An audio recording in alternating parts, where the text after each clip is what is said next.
Sejam bem-vindos ao 7º capítulo do quadro Tem na DC e Tem na Marvel, que traz nesse episódio, para o deleite de todos, as duas criaturas monstruosas verdes que mais parecem terem nascidas no mesmo pântano.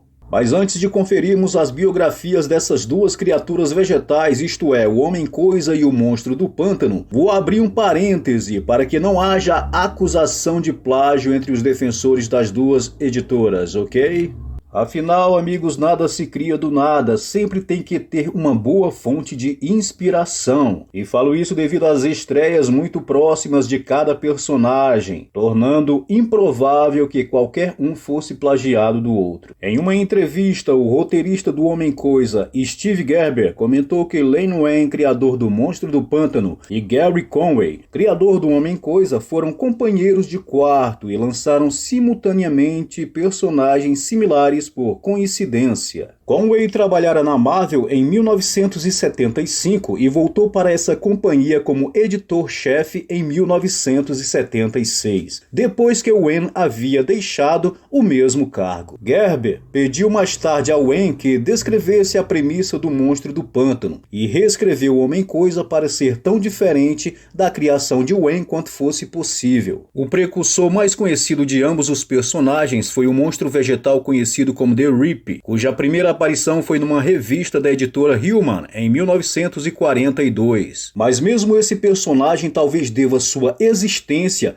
a uma história anterior de 1940, escrita por Theodore Sturgeon, intitulada It, em que um monstro feito de vida vegetal deteriorada e de um cadáver humano cria pânico em uma fazenda. The Rip foi mencionado por Alan Moore em sua introdução do Parlamento das Árvores, ainda que não pelo nome. Fechando esse parêntese, passemos ao primeiro personagem. O Monstro do Pântano, Swamp Thing, no original em inglês, é um personagem criado por Len Wein e por Bernie Wrightson para a editora norte-americana DC Comics e fez parte do selo Vertigo. Alec Holland era um homem que foi transformado num monstro composto por matéria vegetal depois que uma explosão em seu laboratório o encharcou com produtos químicos. O Monstro do Pântano apareceu pela primeira vez na revista Casa dos Segredos 92, junho-julho de 1971, com o nome Alex Olsen. No começo do século XX, o cientista Alex Olsen é vítima de uma explosão em seu laboratório planejada por seu colega de trabalho, Damian Wright, que pretendia matá-lo de modo que pudesse ganhar a mão da esposa de Olsen, Linda. Olsen é transformado pelos produtos químicos e pelas plantas do pântano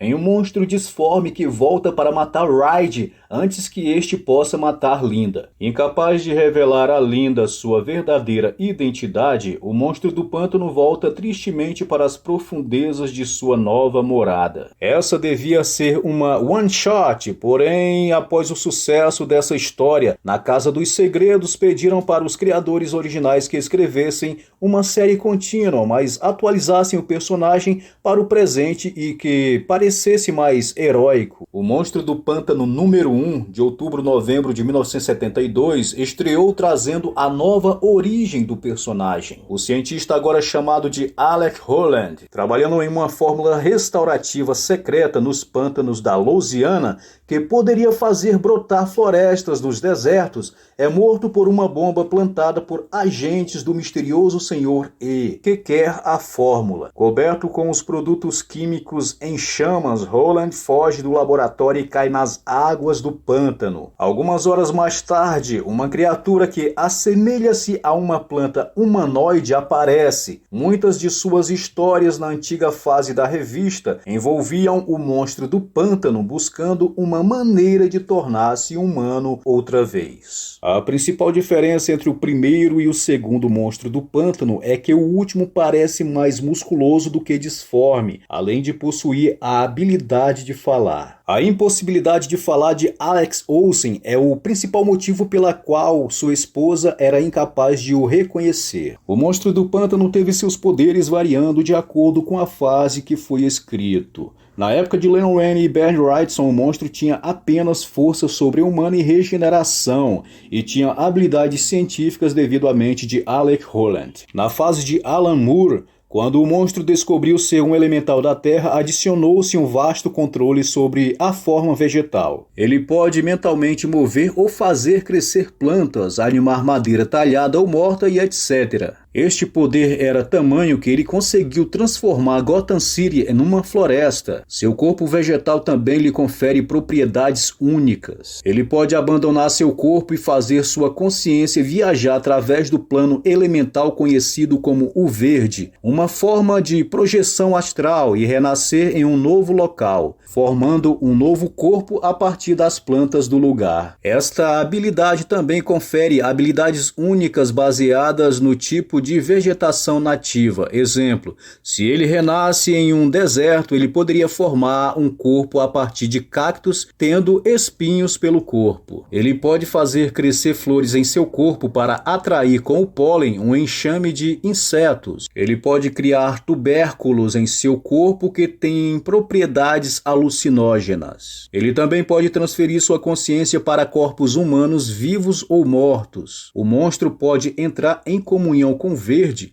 de modo que pode perguntar à consciência coletiva da vida vegetal no planeta onde estão indivíduos ou objetos específicos. Ele pode alterar seu próprio tamanho, ficando gigantesco, esticar membros ou criar clones de si que não tomam decisões sozinhos. Como um vegetal, ele consegue realizar fotossíntese. Dentre os diversos escritores que ajudaram o personagem a cair no gosto dos leitores, o de maior destaque foi o escritor inglês Alan Moore, que assumiu a revista na edição 20, substituindo Martin Pasco. Relativamente desconhecido até então, Moore havia escrito várias histórias para a 2000 AD e para a Marvel UK, mas porque o Monstro do Pântano estava à beira do cancelamento, os editores estavam dispostos a correr qualquer risco que Moore pudesse representar. Mas Alan Moore fez o inesperado e reconstruiu todo o conceito do personagem e fez com que essa fase em que escreveu o Pantanoso fosse a mais aclamada pelos fãs até hoje. O Verdão chegou a protagonizar 4 séries nos quadrinhos. A primeira série foi de 1972 a 1976, totalizando 24 edições. Nela, o Monstro do Pântano enfrenta o mal ao seu redor enquanto procurava um meio de reconquistar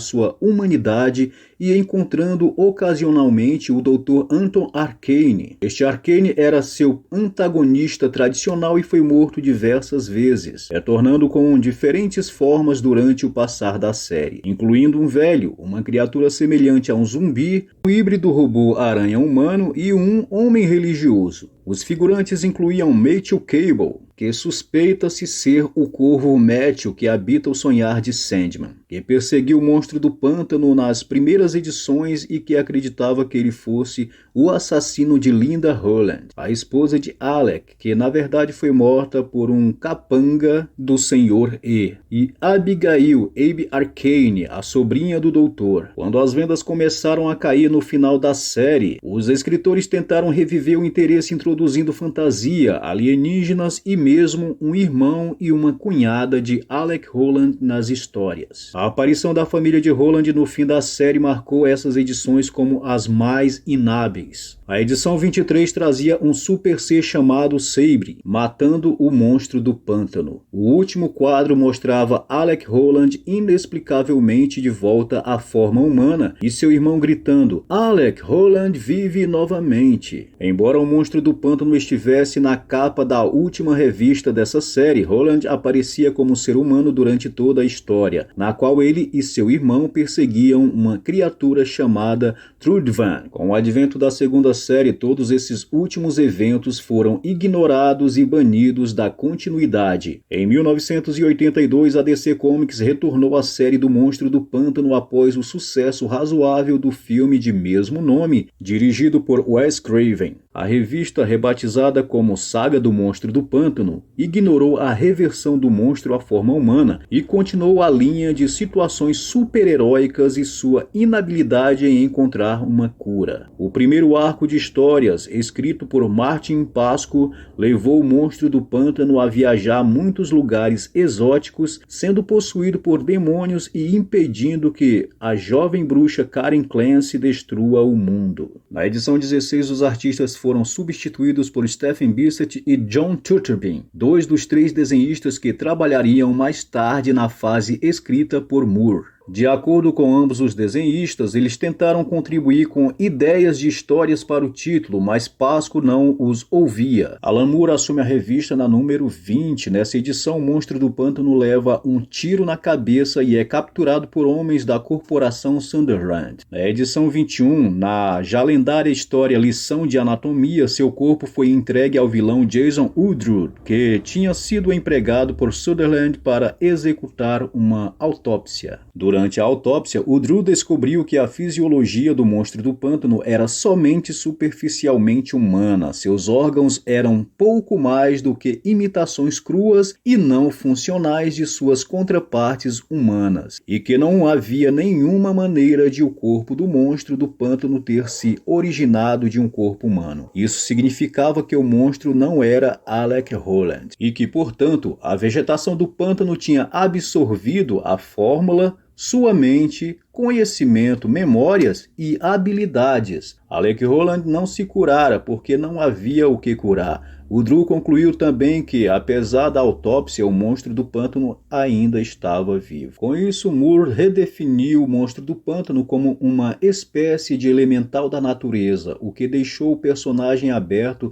a interpretações muito mais amplas, dando-lhe a habilidade de controlar plantas e de viajar através do verde. Durante a era Moore, o monstro do pântano ficou catatônico em decorrência do choque de mergulhar-se profundamente no verde, uma dimensão que conecta toda a vida vegetal. O Drew ficou insano após tentar se conectar ao verde através do monstro do pântano, e Abe teve de revivê-lo a fim de deter o Drew depois que este matou uma vila inteira. Matthew Cable, ferido gravemente no arco de histórias anteriores, revelou-se possuído por Anton Arcane, e Abe havia tido um relacionamento incestuoso com ele sem saber. Depois de uma luta contra Cable, este entrou em coma e a alma de Abe foi enviada ao inferno, mas em uma versão baseada no inferno de Dante. O monstro do pântano procurou por Abigail, encontrando personagens tais como o Espectro no caminho e finalmente a salvando. Pouco depois disso, o arco de histórias American Gothic, que introduziu o personagem John Constantine, mais tarde a estrela de sua própria revista, onde o monstro do pântano teve que viajar a diversas partes da América, encontrando diversos monstros do horror clássico, incluindo lobisomens e zumbis, mais modernizados. Esse arco de histórias terminou com um crossover com a mega série da DC Crise nas Infinitas Terras. Nela também apareceu pela primeira vez o Parlamento das Árvores, que era onde os outros elementais como ele descansavam depois que seus dias sobre a Terra terminavam. E aqui Moore resolveu o problema de continuidade do primeiro e segundo monstro do pântano. O primeiro monstro do pântano, Alex Ozen, era parte do parlamento. Na sequência a estes fatos, o monstro do pântano foi emboscado e sua alma enviada ao espaço. Viajou a diversos planetas antes de retornar para casa no momento mais conveniente, a sua vingança. O que Moore produziu na revista Monstro do Pântano teve um efeito profundo na linha principal de quadrinhos da DC. Foi a primeira HQ de horror da DC a reaproximar o gênero à orientação para adultos desde os anos 50 e iniciou a seção do selo Vertigo, uma linha de quadrinhos pensada para o público adulto. A saga do Monstro do Pântano foi a primeira série popularizada de quadrinhos a abandonar completamente a autoridade do Comics Code Authority. Moore escreveu a série durante 45 edições e foi substituído por Rick Veitch, de quem Moore é admirador, confesso, que continuou a história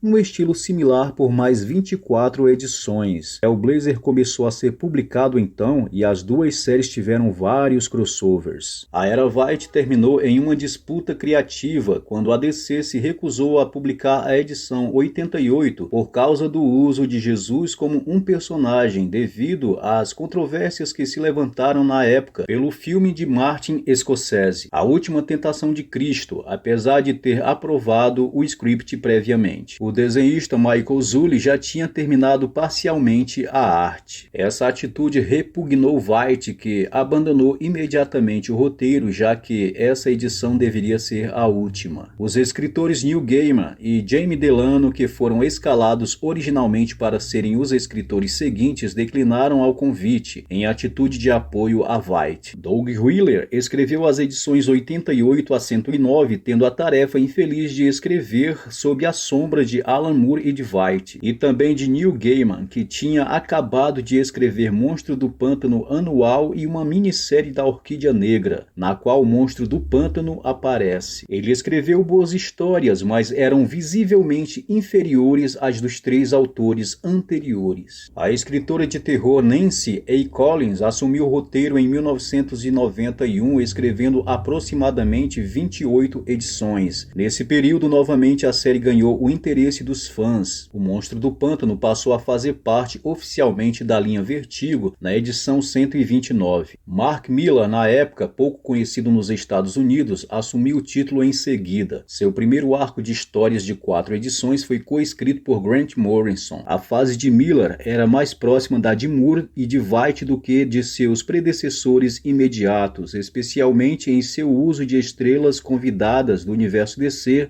mais tradicionais. Na terceira série, escrita por Brian K. Vaughan e desenhada por Giuseppe Camuncoli, em 2000 e 2002, a revista manteve o foco na filha do monstro do pântano Tefé Holland. Já a quarta série começou em 2004 com os escritores revezando-se entre Andy Diggle, Will Pfeiffer e Joshua Dysart. Na série atual, Tefé Holland e o Monstro do Pântano revertem a sua forma de monstro de material vegetal após o primeiro arco de histórias e está trabalhando para recuperar seus poderes sobre as plantas. As revistas do Monstro do Pântano são consideradas um dos maiores marcos na história dos quadrinhos americanos, especialmente durante a época em que foi escrita por Alan Moore. Além das 4 séries mencionadas, houveram diversos especiais. Muitos dos melhores escritores na indústria começaram trabalhando com o personagem ou em Hellblazer. Não sou de mencionar, mas houveram sim filmes e séries do Verdão aí. O primeiro foi dirigido por Wes Craven, teve uma série de desenho animado e outra feito com atores. E mais recentemente uma série de uma só temporada e que por sinal é muito boa. Pena que não seguiram com o projeto. Quanto ao Homem-Coisa, Man-Thing no original,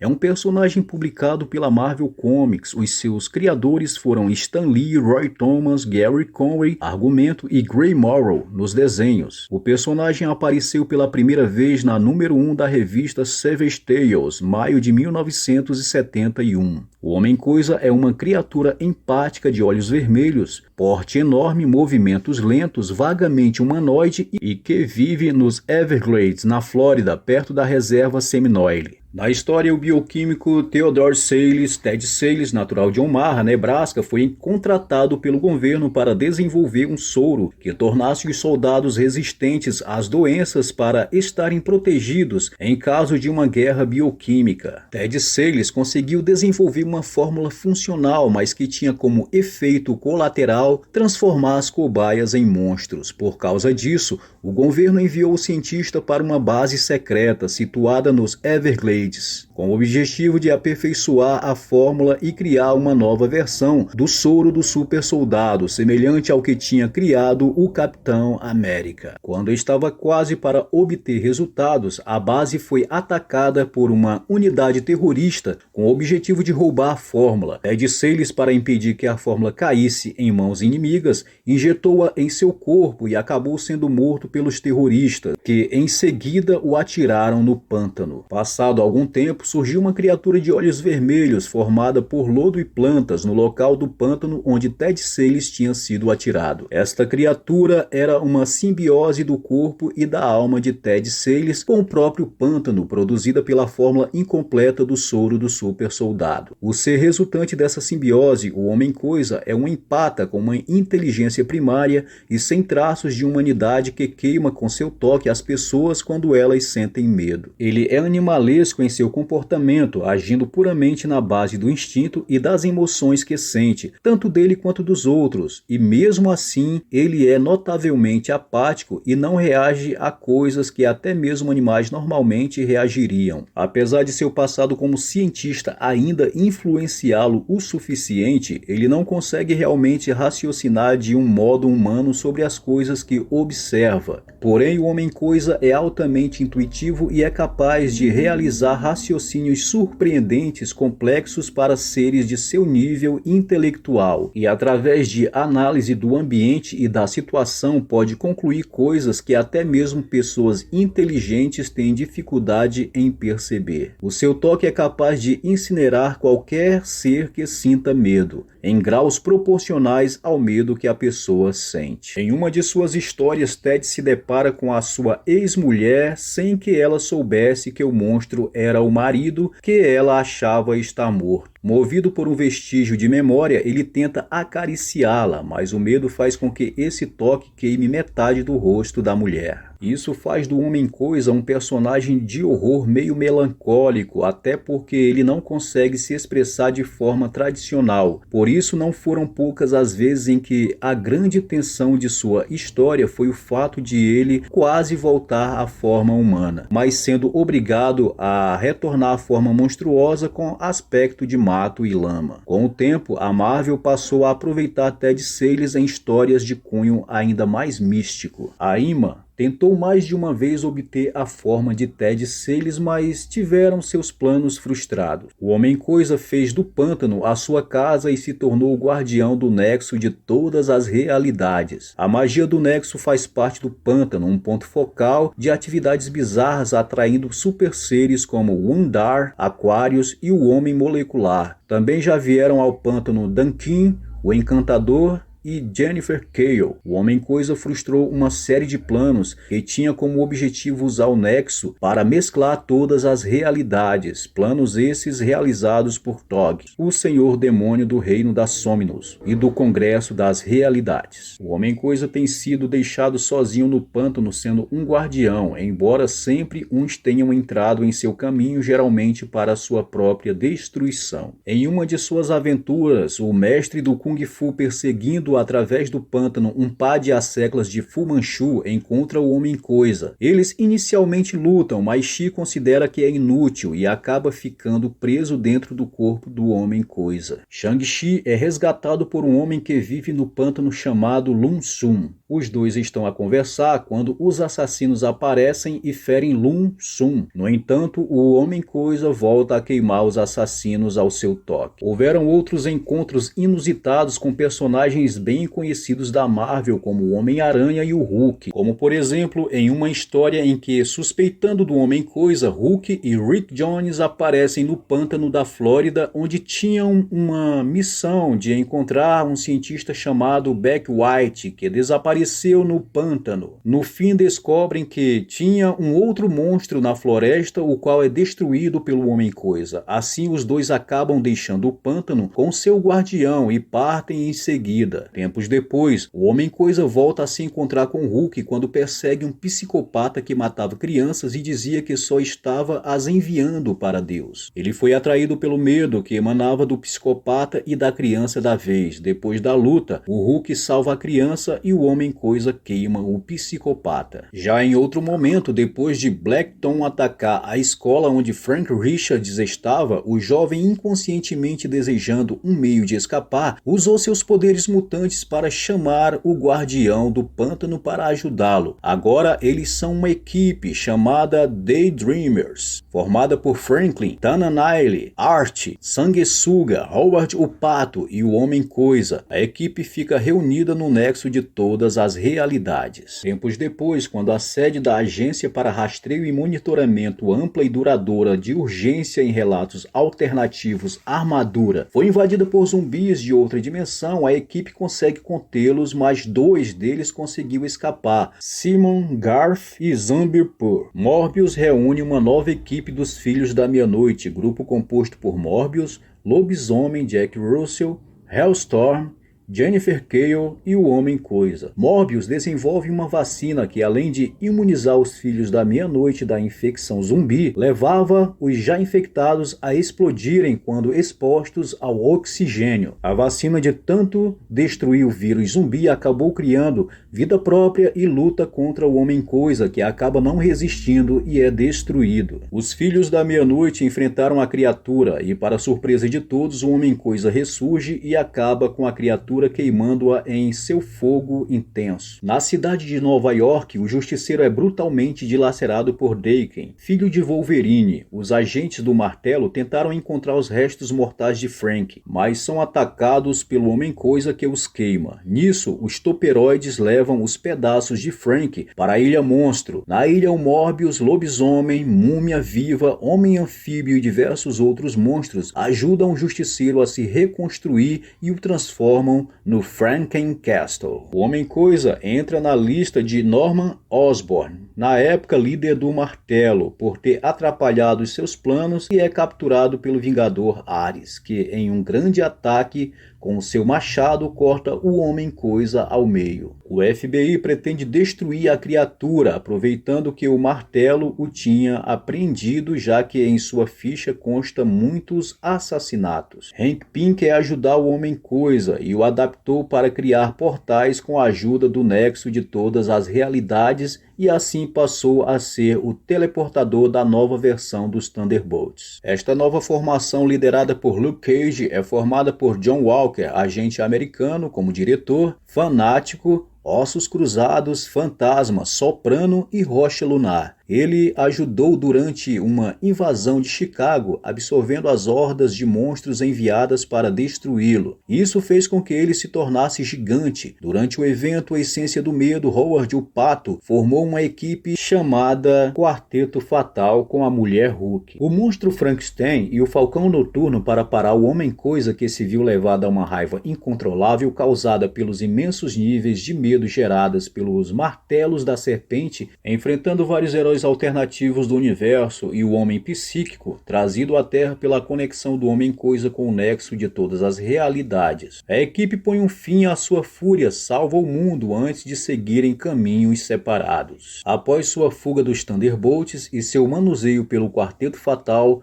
o Homem-Coisa foi capturado e entrou para a equipe do Comando Selvagem, uma subdivisão da SHIELD. Enquanto em sua missão inaugural os Comandos Selvagens estavam em combate com uma infecção viral por plantas, vários desses indivíduos infectados se uniram para formar um ser maior. Isso foi motivo para Dum-Dum-Dungan pedir que Homem-Coisa fosse jogado na luta. Ele então começou a lutar contra o ser ampliado e o derrota usando seu toque de chamas. Infelizmente, devido a isso, o ídolo que eles foram enviados para recuperar foi destruído e sua primeira missão foi tanto sucesso quanto fracasso. Em 2005 foi lançado um telefilme com o personagem e mais recentemente ele teve uma participação em um especial da Marvel chamado Lobisomem na Noite. Então é isso, pessoal, eu vou ficando por aqui. Não esquece de se inscrever no canal e de deixar aquele like. Valeu e até a próxima!